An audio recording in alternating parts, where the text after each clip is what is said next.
case, maybe it's kind of interesting, proposition, let's say. So yeah, let's start. Let's start and let me say one last word. Jesus is King, and let's go. Okay. And why did I say that? Because I actually decided I'll be vocal about it. What ethical principles are dear to my heart. It's actually a why not? Why not? Why you shouldn't know what the person the person you watch, what kind of let's say um, principle ethical principles follows. So I let you know this way. That's what I decided, and I think the world needs it. To be honest, to pay a little bit more attention to ethics. I think this part of the especially Western population got a little bit lost, and it's guided by completely false narratives, false truths, so to call them. In the meanwhile, you actually don't have to search far to get the best guidance ever. Okay, so yeah, a couple of things have happened today.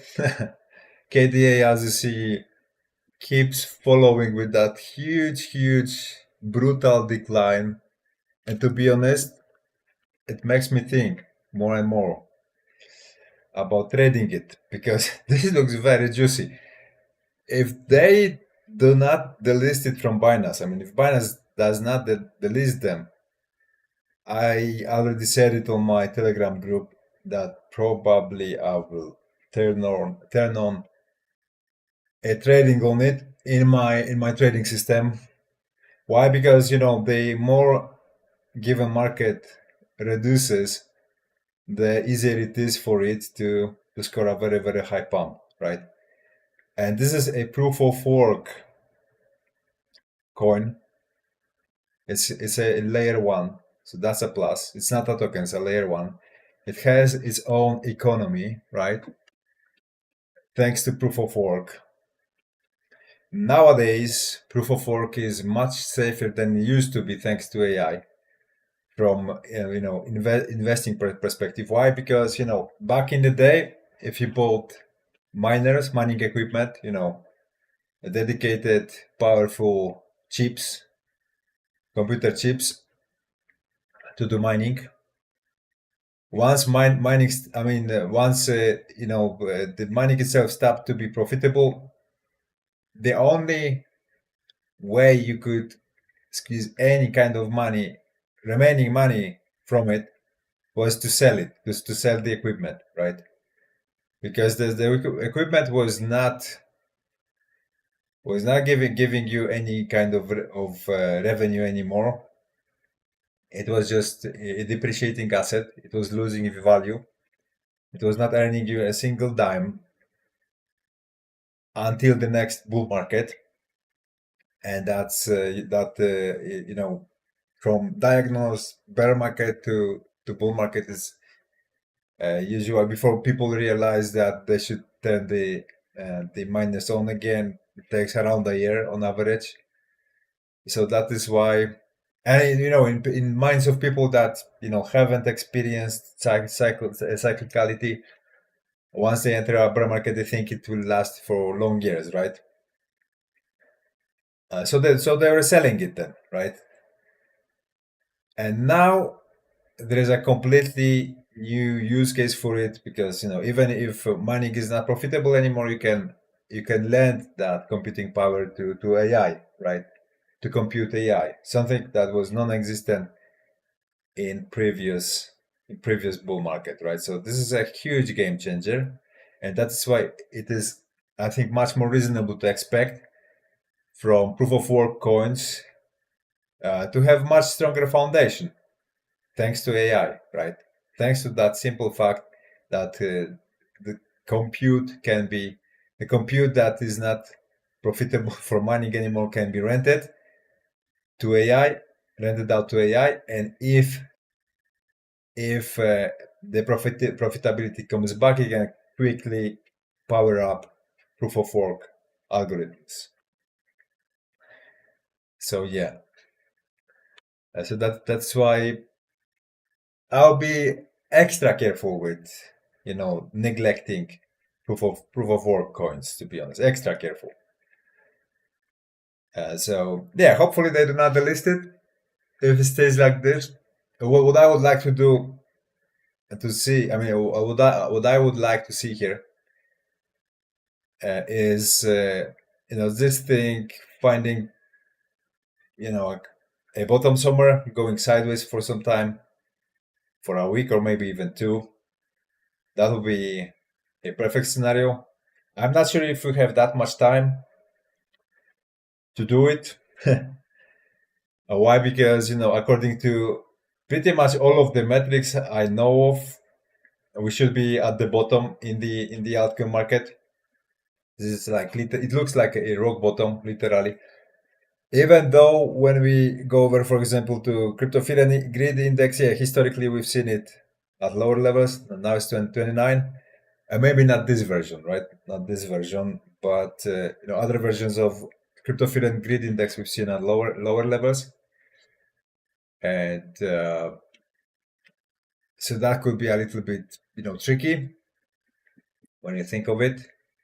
By the way, I don't remember if I. Okay, I'll check it later. Now it's too late. I check it later. But this is the wrong. I have a wrong live stream on the screen. Okay, whatever. By the way, guys, if you have any questions, of course, ask me in the live chat. Don't hesitate to speak your mind if you agree or disagree, or maybe I don't know, maybe you have something interesting to tell me in the live chat. Of course, I will comment on that if I feel, let's say, qualified enough. If I don't know, then I will just let you know. I have no idea what you are talking about, so I will not be trying to pretend like I know. But yeah, very interesting situation here. We'll see how it develops. But as I previously mentioned, the key thing here to me is that so it stays on Binance, because my systems are designed for Binance. So I need it to stay there in order to fulfill on my work here, right? And Bitcoin has actually jumped out of the trade I was showing you yesterday, of the buy signal I showed you yesterday on the 50-minute. Yeah, it's here, right?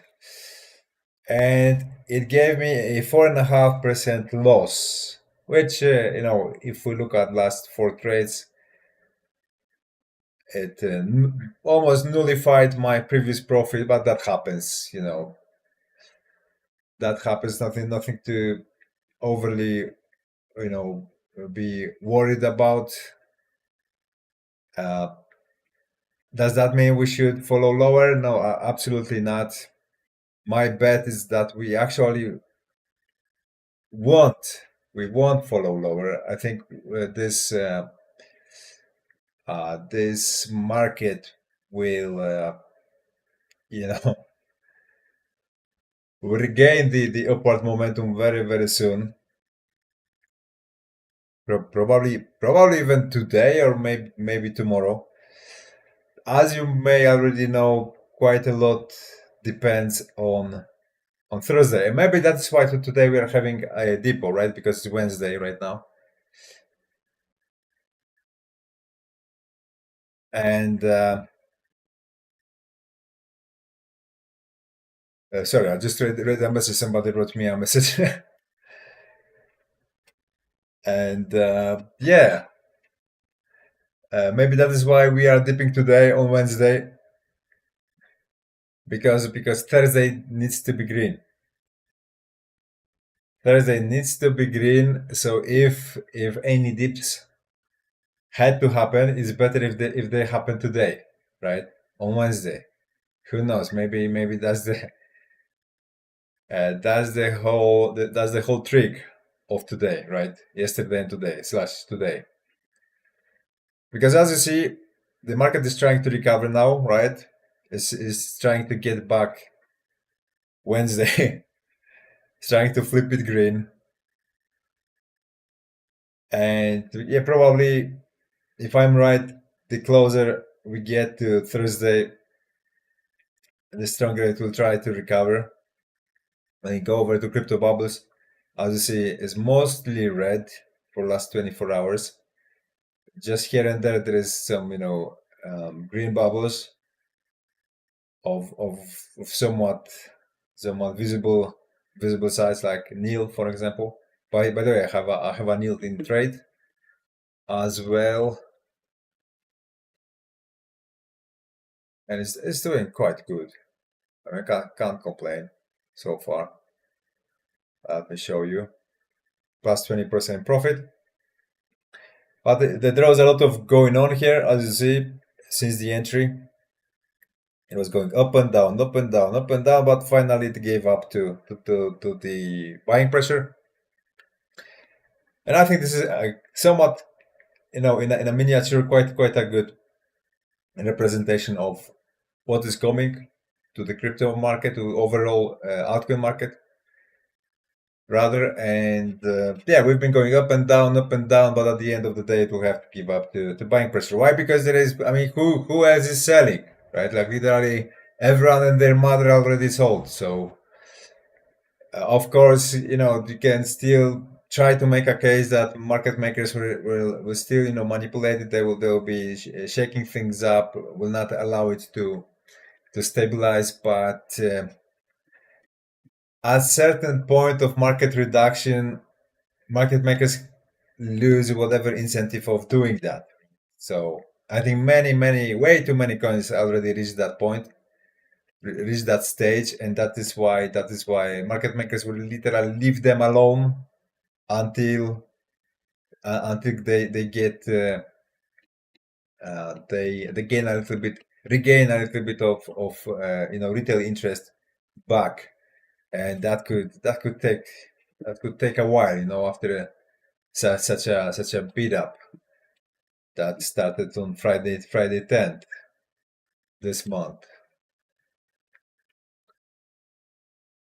In the meantime, Bitcoin dominance keeps doing what it was doing, so it keeps climbing up slightly. Let me show it to you on greater time frames. Yeah. For now, of course, it keeps climbing up, although as you see, the daily right now is marked in red. What I want to know is how tomorrow is going to be. Is it going to be red, strongly red, or is it going to be strongly green or somewhat green? Because several weeks in a row we've been having red Thursdays. So the more red Thursdays we get, the likelier it is that next one is going to be green. And we've been literally in a series of red Thursdays, what later resulted in quite a bad rest of the week, every single time. Because that rule somehow still applies, right? It's still alive. Whenever the Thursday is bad, the rest of the week is also bad. So, given that Jim Cramer, he just tweeted or posted, however you want to call it, he just posted that you should trim your positions. Here it is, you see, crypto due for a push today. So this sounds a little bit bullish for a push, right? But when you read later on it, you gain clarity that he means a push down. We are in 2000 territory on specs, right? Here he means the year, probably 2000 .com bubble. It is where the cockroaches are, but at the same time, Jamie Dimon said the cockroaches are ending. He announces a $1.5 trillion fund that unwittingly stoked a huge spec wave. We must focus on this before people really get hurt. Trim, right? So that trim is the keyword here. So he advises to reduce exposure to the market, exit from the stock market, from the crypto market. Actually, I realized he has written crypto, not crypto.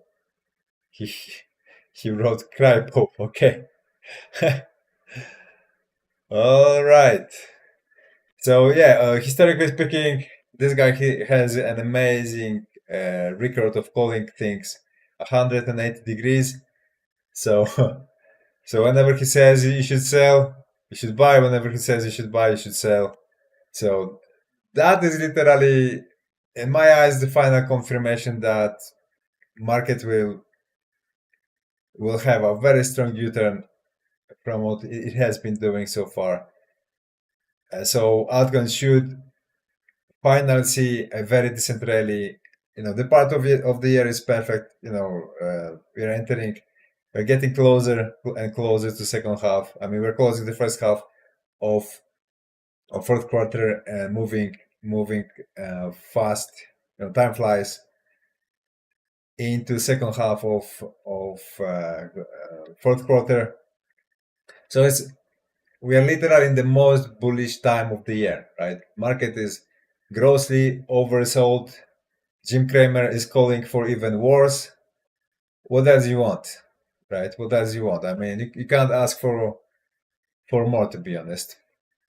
And on top of it, in United States they are lowering rates, and they obviously turning on printers in different ways.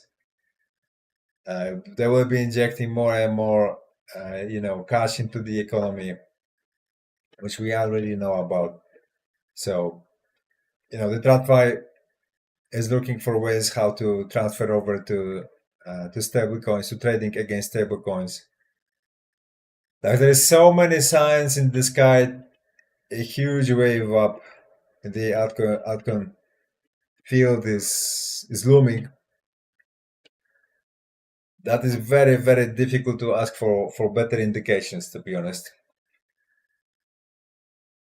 I know it takes its time, it stays in the oven for a while, but it gets really, fully baked. It just, that is the process this time. And it's difficult to ask for patience when it takes this long. Of course, you can get nervous, and especially if you were DCAing outcomes, which I always discourage you from doing. I always tell you, if you want to DCA, then do DCA on Bitcoin. That's the best application for it. Altcoins are not really good for DCAing, and look at what happened with KDA. Even if you're DCAing it, since it was listed on Binance, you had to be very, very badly hurt, and especially with what happened just last 24 hours or this month, generally this month. Extra hurt, right? I mean, KDA highly likely will have a few hundred of percents of a pump in upcoming weeks. But if you DCA it for a long time, then you will not recover your money anyway. So it's very difficult to ask for patience, having that kind of experience. But everything comes to an end, right? Everything comes to an end. That's the only thing market can do. Market can extend one or the other way and make you think that it's different now. It doesn't work as it used to, and the game has completely changed. Nothing like that. It always has two rules. It moves from oversold to overbought, from low under saturation or low saturation to high saturation. When you consider a certain market, certain asset, and that's it. And that's it. There is not much more secret to it. The whole trick is to spot what is when. right? And allocate accordingly, or exit from the market accordingly. So allow me to quickly revise how live chats are doing. If you guys have any questions, of course, ask me in the live chat. So yeah, S&P is still close. I mean, the TradFi market is still not trading, but when we look at SPYX, so tokenized version of SPY, well, it's not looking that bad, right? It's not looking that bad. As you see here, the daily for now is painted in green. I like, how, candle bodies stay in one order. Uh, I think there is even a case for a bull flag here if you consider it from this perspective. And this is looking good, right? We stay in that vicinity of all time highs. We have a little bit of volatility there. That's perfectly fine, but we don't see any kind of strong rejections, right? So yeah, you know, throwing into the picture as well what what Jim Cramer just said. I mean, that's like throwing gasoline at fire. I think we are up for another leg up, to be honest. You should definitely not be surprised, seeing that, because if the market is already shaken out and we are where we are, it means all of those assets remain in strong hands that have long-term perspective.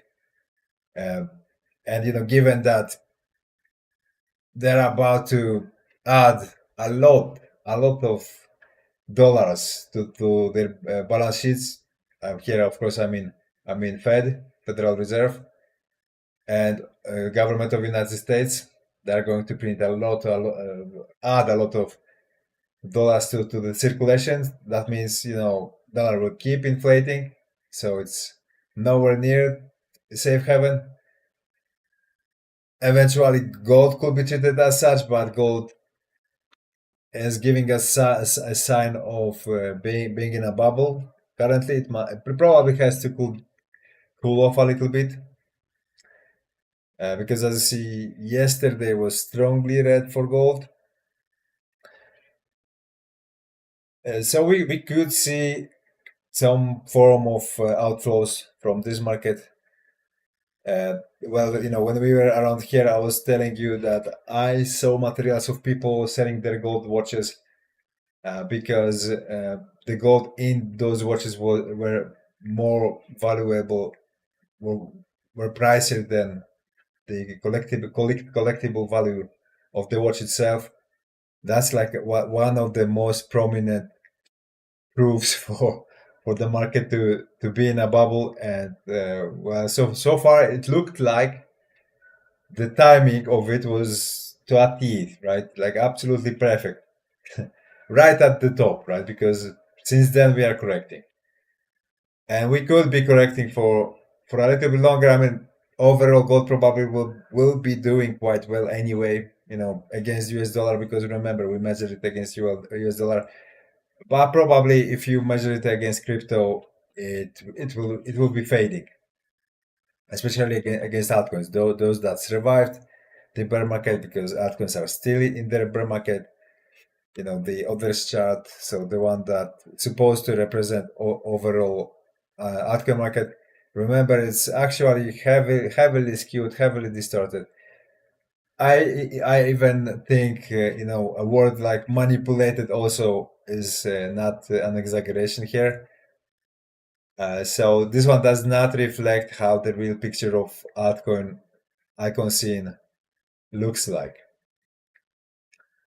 But okay, since we switched to this chart, of course, what I like is that we are in the upper zone of this support band, and it's giving us a very nice ground to stand on. It is demonstrating us that it's quite dense, It has quite a good density right now. So yeah, I think this is a very good starting point for a major ready up. I think it is, and I think this week, before this week ends, we should have it completely clear that we are entering the altcoin season, the altcoin season, not an altcoin season, the altcoin season. Even though right now it doesn't feel like it. I mean, it doesn't feel like it. It completely doesn't feel like it. But that is how it should be. The bottoms are like that, exactly like that. The bottoms make you feel that this is the end. You should be throwing in the towel. Nothing's going to come out of it for the next 1 year, 2 years, or maybe even 3 years. That is the kind of vibes you get at the end of a bear market. And this is what I'm sensing right now. Exactly, this is the kind of feeling, kind of vibe, kind of emotions I'm noticing around right now. Sorry, how long have I been talking to you guys? Okay, not that 29 minutes already. Oh my god, much longer than I expected. Okay, guys, allow me to wrap it up right here. I will be live streaming later today as well. Let's see how the situation develops. The closer we get to Thursday, the more clarity we gain. But yeah, the worse it is, the closer we are to the outcome market pumping. Don't get confused. Okay, that's the way it works. It always has been working like this. It always will work like that because of market mechanics that I've been explaining here for so long. Just stay away from futures market. Do not buy for everything. Do not go all in ever. Always leave a little bit of dry powder on the side and never sell everything. Stick to those three rules and listen to what I have to say here on this YouTube channel. And I think if you have long-term perspective, you should do just fine, right? So thank you for your time, guys. For now, and I'll see you soon.